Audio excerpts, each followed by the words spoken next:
Global times, क्या चीन को अब यह लगने लग गया है कि वो सारे युद्ध सोशल मीडिया पर जीतेगा? जमीन पर तो उनके सैनिक काम नहीं कर सकते, जिनके लिए रिपोर्ट आ गई, बाकायदा रोबोट लगाने पड़ते हैं उनके खाने पर अंकुश लगाने के लिए, इतने इनडिसिप्लिन्ड है। क्या लगता है सोशल मीडिया पर ही सारे युद्ध जीतेंगे वो? आदित्य का क्या कहना है इस बार?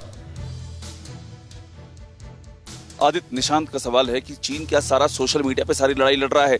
जमीन पे कहीं नहीं है, सारी लड़ाई सोशल मीडिया पर। देखिए, जो गतिविधि हमने देखी है चंद दिनों में, आपने जो डेस्परेशन कल रात को देखा डिफेंस मिनिस्टर का चाइना के आना एससीओ में, लेकिन कहना कि नहीं, मेरी प्रायोरिटी मिलना है भारतीय जो रक्षा मंत्री है राजनाथ सिंह को। दूसरा, जो सोशल मीडिया पे कैंपेन चला रहे हैं, कल रात को ग्लोबल टाइम्स में आर्टिकल आता है, नहीं, अगर भारत की आर्मी चीनी सरजमीन पर आती है तो हम उसका जवाब देंगे। जवाब तो सिर्फ ग्लोबल टाइम्स दे रहा है, जवाब सिर्फ सोशल मीडिया पे आ रहा है, और सोशल मीडिया भी आदि तो बैन है वहां पर।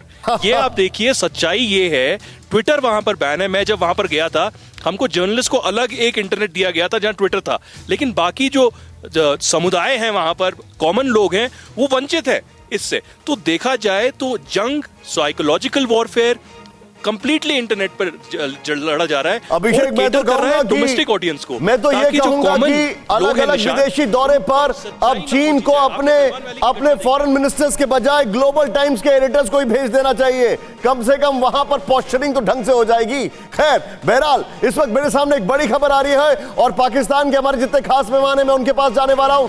रूस में भारत की कूटनीति का बड़ा असर, सुमित की खबर है ये। रूस ने पाकिस्तान को हथियार देने से मना कर दिया, पाक को हथियार की आपूर्ति नहीं करेंगे।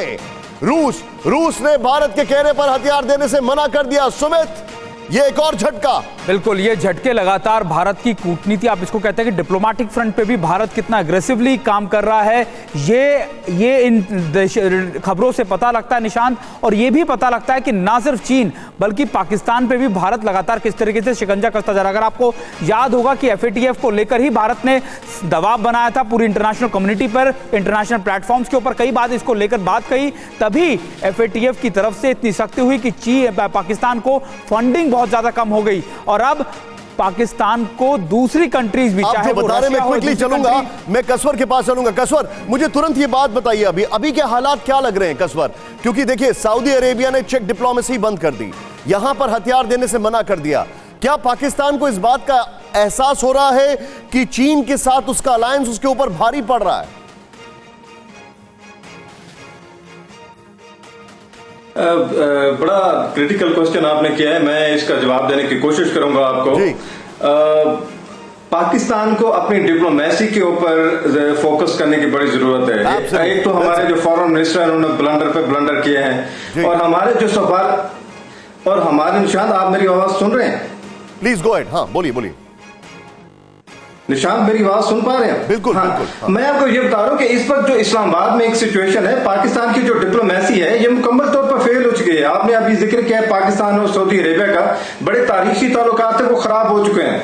दूसरा, मैं आपको ये बता दूं कि जहां पे जो ग्राउंड रियलिटी है, पाकिस्तान के सफारत करने जाते ही नहीं है बाहर। उनको अपने बच्चों की होती है, यूनाइटेड स्टेट्स और यूके में इन्होंने अपने सफारतें करा के अपनी पोस्टें करवानी होती है। अपने 2-3 नस्लों को लेके ये लोग चलते हैं, बच्चों के साथ जाते हैं, तो पाकिस्तान कभी इनकी प्रायोरिटी होता नहीं है।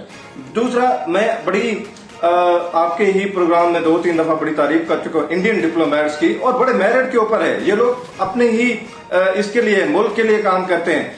फिक्र आपकी, सोमवार से शुक्रवार रात 9 बजे सिर्फ TV9 भारतवर्ष पर।